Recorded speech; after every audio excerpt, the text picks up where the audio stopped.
Hello champions, I hope you guys are doing good and preparing for your IELTS exam. So in this video we are going to talk about writing task 2. जैसे कि आपको पता है task 2 कितने types का होता है, 4 types का. पहली टाइप होती है advantage disadvantage, second one is problem solution, third one is agree disagree and last one is the double question task 2. So in this video we are going to talk about the problem solution ऐसे. तो आप सबको पता है कि किसी भी ऐसे को रिस्पॉन्ड करना है अगर आपको टास्क 2 के, तो ये 4 पार्ट्स में रिस्पॉन्ड करा जाता है. पहला पार्ट होता है introduction part, second one is BP1, then BP2 and last one is conclusion. So in this video we are going to talk about the introduction part of a task 2. तो हमेशा task 2 के introduction में 2 parts आते हैं. पहला part होता है rephrasing and second one is thesis. In the rephrasing we just write the statement in some other words. आपको जो इन्विजिलेटर एग्जामिनर ने दिया है ना स्टेटमेंट, आपको उसको एज इट नहीं लिखना, आपको उसको रिस्पॉन्ड करना है सम अदर वर्ड्स में.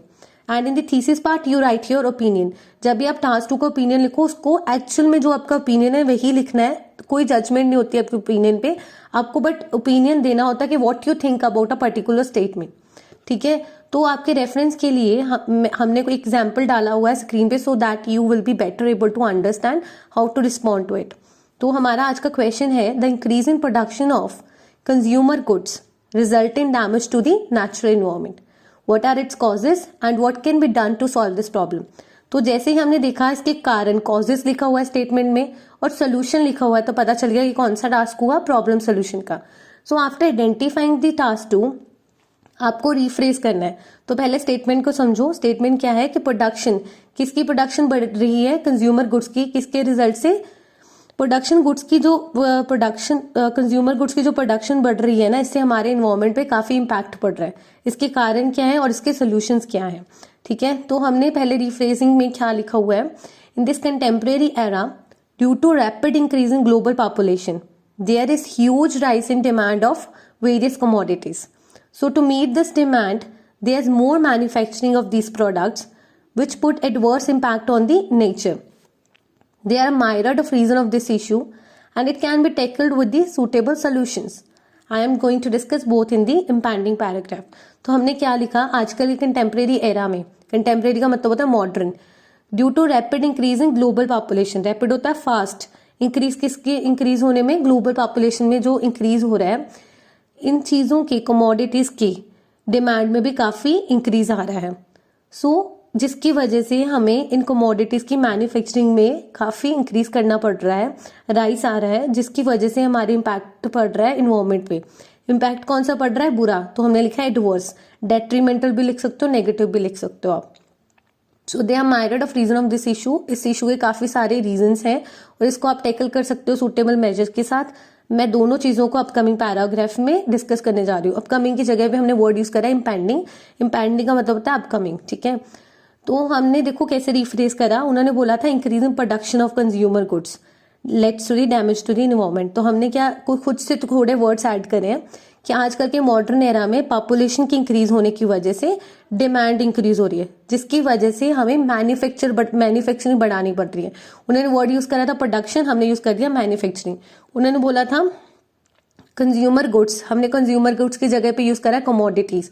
अलॉन्ग विद दैट उन्होंने बोला था damage to the natural environment, हमने क्या लिखा है, adverse impact on the nature.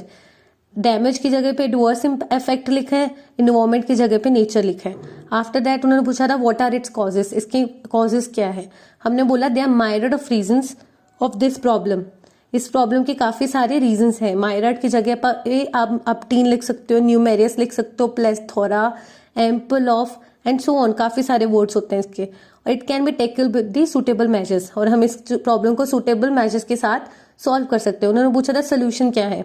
ठीक है, तो टेकल की जगह पे आप कॉम्बैट लिख सकते हो. ठीक है, I am going to discuss both in the impending paragraph. हम दोनों डिस्कस करने जा रहे हैं आने वाले पैराग्राफ्स में. इम्पेंडिंग की जगह पे आप अपकमिंग लिख सकते हो. ठीक है, तो in this passage we use some synonyms, और हमने कुछ वर्ड्स यूज करे हैं वोकैबुलरी के, तो उनको डिस्कस कर लेते हैं हम. पहला वर्ड है कंटेम्प्रेरी. कंटेम्प्रेरी का मतलब होता है modern. After that second one is commodities. Commodities का मतलब है गुड्स और products. Then we use manufacturing. Manufacturing का क्या मतलब है, production. Then word is myriad. Myriad का मतलब है नंबर ऑफ. जैसे कि मैंने पहले भी बताया, इसकी जगह पे आप यूज कर सकते हो umpteen, plethora, ample of, numerous.